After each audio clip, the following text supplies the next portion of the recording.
We are ready to discuss human rights law changes, top ECHR boss tells BBC. Published by BBC.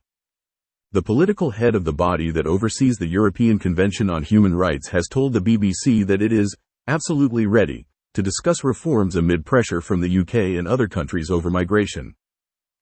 Speaking exclusively to the BBC, Alain Berset, the Secretary-General of the Council of Europe, predicted that quitting international human rights law would leave the UK isolated on the world stage.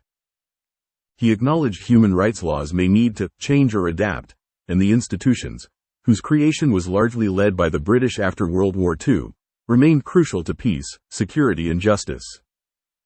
Berset's words, ahead of the convention's 75th anniversary, are the most public confirmation that the body could evolve amid mounting debate over its future across the continent. It is also public recognition that it has to talk to the UK about its future, and about potential change.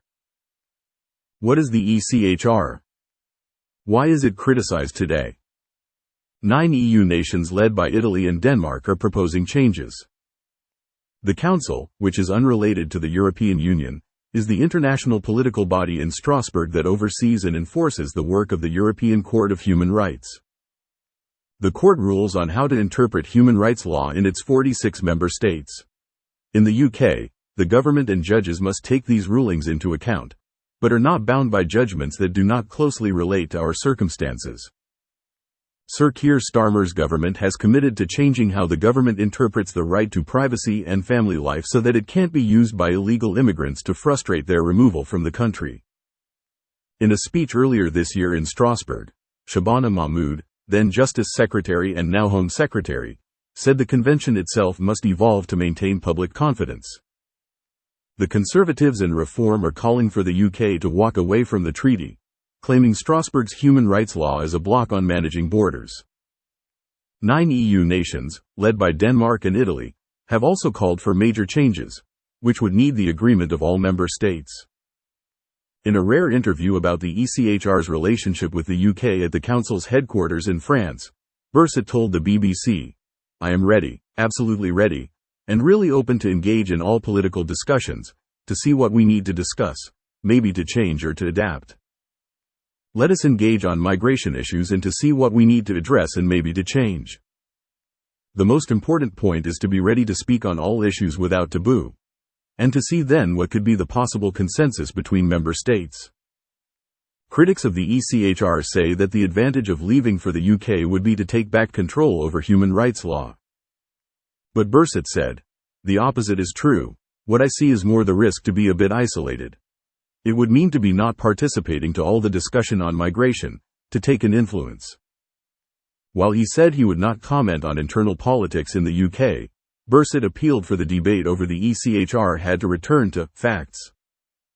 Last month, British ministers won the backing of 16 other countries at a meeting in Denmark to find ways to revise how their individual courts interpret parts of the ECHR. The aim would be to make it easier for governments to remove someone with no right to be in a country, even if they claim they have a settled family life. One British official involved in the talks described it as a pivotal meeting in the history of the ECHR. It's not clear how long that work will take, and whether it will ultimately lead to a complete reworking of parts of the ECHR. That could take years to diplomatically agree while claims and counter-claims about ECHR continued. Mr. Berset denied that the convention was a friend of terrorists or illegal immigrants, following claims that the court had prevented the deportation of illegal immigrants and migrants who commit criminal offences. He said the UK also had to consider how leaving would affect Northern Ireland's power-sharing agreement and the post-Brexit deal with the EU, both of which include a legal commitment to shared human rights principles. Leaving, he argued, would send a really negative signal for Ukraine because of the Council of Europe's central role, supported by the UK, in preparations for tribunals in relation to war crimes. "The world where we are now is a bit more dangerous than was the case 20 to 25 years ago," said Berset. "And it's exactly for those moments that the Council of Europe was created." Churchill was the father of the Council of Europe, and the Convention.